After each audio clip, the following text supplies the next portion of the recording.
Hi friends, வணக்கம். ஆஹ் இன்னைக்கு வந்துட்டு இந்த நிமிஷம் எல்லாரும் பரபரப்பா, அதுவும் இந்தியா ஃபுல்லாவே பரபரப்பா போயிட்டு இருக்க ஒரு விஷயம் என்ன அப்படின்னா எலெக்ஷன் ரிசல்ட் தான்.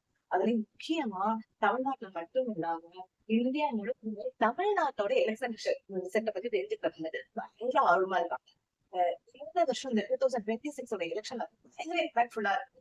அதுக்கு ரீசன் என்ன அப்படின்னு சொல்லி நம்ம பார்த்தோம் அப்படின்னா, நம்ம முன்னாள் நடிகர் விஜய் தான் சொல்றேன். ஏன்னா முன்னாள் நடிகர் ஏன் நான் சொல்றேன்னு எனக்கு நிறைய பேருக்கு தெரிஞ்சிருக்கும். அவர் வந்து ஆக்டிங் வந்து நான் முழு மூச்சா மக்கள் பணி தான் நான் செய்ய போறேன் அப்படின்னு சொல்லி தான் அரசியல் வெளியே இருந்தாரு. அவர் ஃபியூச்சர்ல நடிக்க போறாங்க. அது வந்து பாடலாம் பதிவு சொல்லலாம். சோ வந்து விஜய் அவர்களோட இந்த ஒரு அரசியல் வெற்றியை வந்துட்டு எந்த ஒரு அரசியல் கட்சியுமே, முன்னாடி இருந்த அரசியல் கட்சியுமே எதிர்பார்க்காத ஒரு ஏன்னா இது ஒரு சடன் என்ட்ரியா இருந்தது. அதுக்கான காரணங்கள் நிறையவே இருக்கு. விஜய் நிறைய படங்கள் மூலமாவும் அவர் தந்தை அவங்க சட்ட நெட்வொர்க் மூலமாவும் நிறைய டைம் வந்து நம்ம வந்து அந்த அரசியல் வாய்ப்பு இருக்குன்னு சொல்லி ஒரு இம்பாக்டா இருக்கும். சடனா 2026 அவருக்கு கலந்துருவார் அப்படின்றது வந்து புத்தகத்துக்கு மட்டும் இல்ல, அரசியல்வாதிகள் அவ்வளவு பெரிய அச்சு இல்ல. அது வரணும்னு இப்ப நிறைய பேர் பார்த்துருந்தாங்க கூட. ஏன்னா இப்ப எலெக்ஷன் ரிசல்ட் நம்ம பார்க்க போகும்போது அது நல்லாவே தெரியுது. சோ இத பத்தின நியூஸ் வந்துட்டு நான் வந்துட்டு இன்னைக்கு வந்து அப்பப்போ வந்து ஒரு சில அப்டேட்ஸ் வந்து அப்படின்னு நினைச்சிட்டு இருக்கேன். அதோட ஒரு முன்னோட்டமா தான் இந்த வீடியோ வந்து நான் வந்துருக்கேன். ஆஹ் அஹ் உம் என்ன நம்மள பல பேர் வந்து பாத்தீங்கன்னா, இது விஜய் வந்துட்டு அரசியலுக்கு அரசியல் கட்சி ஆரம்பிச்சது வந்து ஒரு news வந்து நம்ம அடுத்தடுத்து நிறைய பேர் பேசுறாங்க. ஓகே, ஒரு நடிகருக்கு வந்துட்டு நிறைய நடிகருக்கு இருக்கிற ஒரு ஆசைதான். ஏன்னா வந்துட்டு நம்ம அரசியலை பொறுத்தளவு, இந்திய அரசியலை பொறுத்தளவு, அது முக்கியமா தமிழக அரசியலை பொறுத்தளவு நிறைய தலைவர்கள் வந்து சினிமாவை பேசுறதுதான் தான் வந்திருக்காங்க. ஆஹ் ஆஹ் கலைஞர் அவர்களா இருக்கட்டும், எம்ஜிஆர் அவர்களா இருக்கட்டும், ஜெயலலிதா அவர்களா இருக்கட்டும், அவங்க இன்னும் பல விஜயகாந்த் அவர்கள் அப்படின்னு சொல்லிட்டு நிறைய நடிகர்கள் வந்து அரசியலுக்குள்ள வந்து வந்திருக்காங்க. அதுல பெரும் தலைவர்கள் சிஎம் ஆனது வந்துட்டு நம்ம எம்ஜிஆர், ஜெயலலிதா மற்றும் கலைஞர் மத்திய நாட்களுமே வந்து ஆல்ரெடி நீங்க சொன்ன மாதிரி சினிமாவை பேஸ் பண்ணி தான் வந்தாங்க அப்படின்ட்டு. ஓகே, இது வந்து விஜய் வந்து நடிகரா இருந்ததுக்கான ஒரு காமனான ஒரு பதவி அரசியல் நிறைய பேர் படம் நடிச்சிட்டாரு. நிறைய ஏர்ன் பண்ணிட்டாரு, சம்பாதிச்சிட்டாரு மூலமா. சோ அவர் வந்து வராங்க அப்படின்னா நம்ம எல்லாருமே நினைச்சிட்டு இருந்தோம் சமயத்துல. ஒரு படிப்படியான ஒரு கிராஜுவலான ஒரு ஒரு மாற்றம் வந்து நம்மளோட மனநிலைமை வேணுது. விஜய் அவர்களுடைய ஒவ்வொரு ஆக்டிவிட்டிஸ் வந்து கொண்டு வந்துட்டே இருக்குது. ஆஹ் அதை வந்து நம்மள நிறைய பேர் வந்துட்டு ரியலைஸ் பண்ணி சோ அதோட வெளிப்பாடு தான் இன்னைக்கான ஒரு தேர்தல் முடிவுகளா வந்து வந்திருக்குன்னு நான் நினைக்கிறேன். அண்ட் இது வந்து விஜய் வந்து நேரடியா மக்கள் கிட்ட போயிட்டு சேர்ந்தாங்க அப்படின்னு சொல்லியிருக்காங்க. இதுக்கு ஒரு முக்கியமான ஒரு பங்கு என்ன அப்படின்னு சொல்லி பார்த்தா அது வந்து மீடியா. இப்ப மீடியா இல்லை விஜயால இவ்வளவு தூரம் வந்து முடியும்னு கேட்டா அது ரொம்ப கஷ்டம் இல்லையா? நாட் ஓன்லி விஜய் அவர்கள், இன்னைக்கு இருக்க பெரும்பாலான அரசியல் கட்சிகள், கலைஞர்கள் எல்லாருமே வந்துட்டு மீடியா மூலமாக நமக்கு வந்து பொதுமக்களாகிய நமக்கு தெரியுது. அது இப்ப இம்பாக்ட் அப்படின்ற ஒண்ணு வந்து கிரியேட் பண்றது அப்படின்றது வந்து அதுல வந்து மீடியாவோட ப்ளே பண்ணாங்க. அதுல முதல்ல வந்துட்டு ஒரு சினிமா நடிகர். அண்ட் ஆல்ரெடி நான் சொன்ன மாதிரி இது ஏன் இந்தியா முழுவதும் தமிழகத்தோட ஒரு விஷயத்த எக்ஸ்பெக்ட் பண்ணி இருக்காங்க அப்படின்னு சொல்லி பார்க்கும்போது ஆஹ் அவங்க வந்துட்டு ஏன்னா விஜய் அவர்கள் வந்துட்டு தான் ஒரு முக்கிய காரணமாக இருக்கட்டும்.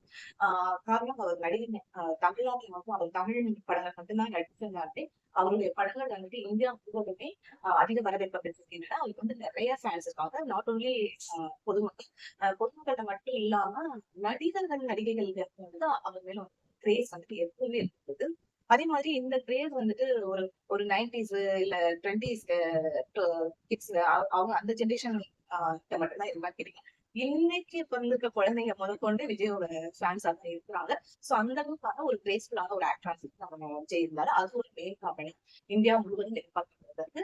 அண்ட் அதையும் தாண்டி இன்னொரு ஒரு காரணம் என்ன அப்படின்னு சொல்லி பாத்தீங்கன்னா, சோசியல் மீடியா. ஒரு அரசியல்வாதியா விஜய் வந்துட்டு மக்கள்கிட்ட எப்படி கொண்டு போனது அப்படின்னு சொல்லி பார்க்கணும். அது வந்துட்டு சோசியல் மீடியா தான் ரீசன். ஏன்னா இன்னைக்கு சோசியல் மீடியாவோட இம்பாக்ட் பயங்கர இதா இருக்கு. Sun TV, Vijay TV, Jaya TV, Kalaignar TV, Colors, இந்த மாதிரியான ஸ்டார், இந்த மாதிரியான நேஷனல் வைட் சேனல்ஸ் தாண்டி இன்னைக்கு சோசியல் மீடியா வந்துட்டு சோசியல் மீடியால வந்துட்டு பயங்கர இம்பாக்ட்ஃபுல்லா இருக்கு. இதுல வந்துட்டு அதிகப்படியான பிஆர் வேலைகள் பார்க்கறதுல ஒன்னு ஒன்லி விஜயோட வேர்டிங்ஸ்னாலையும், ஒன்னு ஒன்லி விஜயோட ஆக்ஷன்ஸ்னாலையும், விஜயோட மூவிஸ்னாலையும் மட்டும் விஜய் மக்களை பழகினாரு சொல்ல முடியாது. அதுல ஒரு பர்டிகுலர் பர்சன்டேஜ் மக்களை வந்து அதை பார்க் பண்ணாரு அப்படின்னாலுமே சோசியல் மீடியாவோட இம்பாக்ட். ஏன்னா நிறைய பேர் வந்து விஜய் வந்துட்டு ரொம்ப பிடிச்சதுனால என்னதான் இருந்தாலும் விஜய் நடிகர் தான். நாங்க போய் அவருக்கு ஓட்டு போட்டு அவருக்கு ஒரு இதெல்லாம் நம்ம வந்து எப்பவுமே வந்து டிஎம்கே தான் சப்போர்ட் பண்ணுவோம், ஏடிஎம்கே தான் சப்போர்ட் பண்ணுவோம், காங்கிரஸ் தான் support அப்படின்ற மாதிரியான ஒரு மனநிலைமையில இருந்தவங்க கூட லாஸ்ட் எலெக்ஷன் டேட்டுக்கு முன்னால வந்து லாஸ்ட் 2-3 வீக்ஸ் பாத்தீங்கன்னா பயங்கர இம்பாக்ட்ஃபுல்லா இருக்காங்க. பிடிக்குதோ பிடிக்கலையோ நம்ம விஜய் வீடியோஸ் விஜய்கான டிஆர் வீடியோஸ் வந்து நம்ம பாக்குற மாதிரியான இருந்தது. சோ அந்த சூழ்நிலை வந்து நான் மட்டுமே என்னோட நெகட்டிவ் நிறைய பேர் வந்து என்கிட்ட ஷேர் பண்ண ஒரு விஷயமா இருந்தது.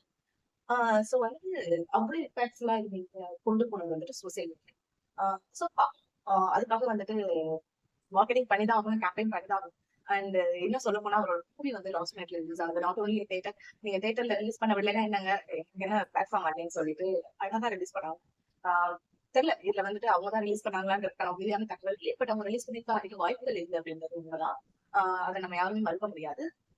ஏன்னா அது வந்து ஒரு நிறைய பேர் அந்த ரிலீஸ் ஆனதுக்கு அப்புறம் லீக் ஆனதுக்கு பார்த்த நிறைய பேர் பகிர்ந்த ஒரு விஷயம் என்ன அப்படின்னா ஒரு 3 hours எலெக்ஷன் கேம்பெயின் மாதிரி இருக்குது. அதுலயும் முக்கியமா பெண்களுக்கு வந்து ஏன்னா அவருக்கு ஆல்ரெடி பெண் ரசிகர்கள் அதிகம்.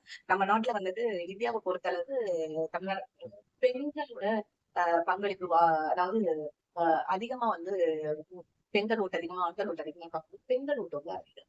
சோ அதை பேஸ் பண்ணி பார்க்கும்போது வந்து அழகா டார்கெட் பண்ணி பெண்களோட இதை வந்துட்டு அந்த மூவில வந்து ஃபுல்லாவே காட்டியிருந்தாரு. இதுக்கு முன்னாடி நமக்கு வந்து பெண் ரசிகர்கள் தான் அதிகம் ஆரம்பிக்கிறது. சோ வந்துட்டு இது ஒரு விஷயம். அந்த குழந்தைகள் ஏன்னா இன்னைக்கு வந்துட்டு குழந்தைகளோட ஆசைக்கு தான் வந்துட்டு நிறைய பேரண்ட்ஸ் வந்துட்டு இருக்கிறோம்.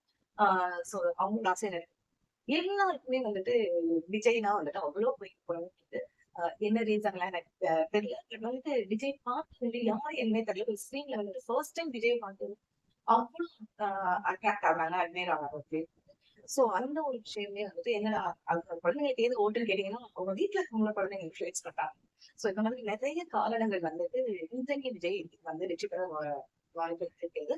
அண்ட் அவர் சொன்ன இன்னொரு ஒரு வார்த்தை வந்துட்டு எனக்குமே பர்சனலா உள்ள ஒரு பெரிய இம்பாக்ட் என்ன அப்படின்னா இந்த பிஆர் எல்லாம் தாண்டி நான் வந்துட்டு மத்த இதுக்கு முன்னாடி இருந்த சிஎம்ஸ் மாதிரி முன்னாடி இருந்த மாதிரி வந்துட்டு நான் மக்களை நேரடியா சந்திக்க மாட்டேன் கிடையாது. உங்களால என்ன ஈஸியா வந்துட்டு பார்க்க முடியும் நீங்க அப்படின்ற மாதிரியான ஒரு விஷயம் வந்துட்டு விஜய் வந்து சொல்லியிருக்காரு. சோ இந்த விஷயம் நடக்குமான்னு தெரியல. அவ்வளவு ஈஸி கிடையாது. ஒரு சிஎம்ஆ வந்து சிஎம் வந்துட்டு பெரிய ஈஸியா பார்க்கறது அது பாசிபிள் கிடையாது. இந்த மாதிரி ஒரு அக்சஸ் இருந்தாங்க அவங்களுமே வந்துட்டு ஒரு பெரிய ஒரு த்ரெட்டிங்கான ஒரு விஷயம் தான், த்ரெட்டான ஒரு விஷயம் தான். சோ இது வந்து பாசிபிள் இல்லைன்னா சொல்ற அளவுக்கு பாசிபிள் இல்லைன்னா இல்ல. அண்ட் இதே மாதிரி வந்துட்டு நிறைய சிஎம் சொல்லியிருந்தாலுமே அது அப்படியே இம்பாக்ட்ஃபுல்லா இல்ல. பட் பர்சனலா நிறைய மக்களுக்கு வந்துட்டு அந்த மாதிரியான வார்த்தைகள் வந்து ரொம்பவே இம்பாக்ட் ஆயிருந்தது. ஈவன் நிறைய வந்துட்டு கேம்பெயின் டைம் வந்து எலெக்ஷன் கேம்பெயின் டைம் வந்துட்டு நிறைய வந்துட்டு விஜய் வந்துட்டு இன்னும் இறங்கி டேல பார்க்கல, இன்னும் இறங்கி மக்கள் அச்சையும் செய்யலாம் பார்க்கல. நிறைய மக்களோட ஒரு வீட்டுக்கு அப்படி கேட்கல, 6 மணிக்கு மேல ஒரு எலெக்ஷன் கேம்பெயின் இல்லை நிறைய இருந்தது. பட் அதையும் தாண்டி அவர் சொன்ன வார்த்தைகள் வந்து பயங்கர இம்பாக்ட் அதுமாரி வந்துட்டு அவரோட மூவிஸ்ல சொல்ற நிறைய டைலாக்ஸ் நிறைய விஷயங்கள் வந்து இன்ஃபேக்ட் இருக்கும்போது இதுவுமே நிறைய இம்பாக்ட் கொடுத்தது மக்களுக்கு.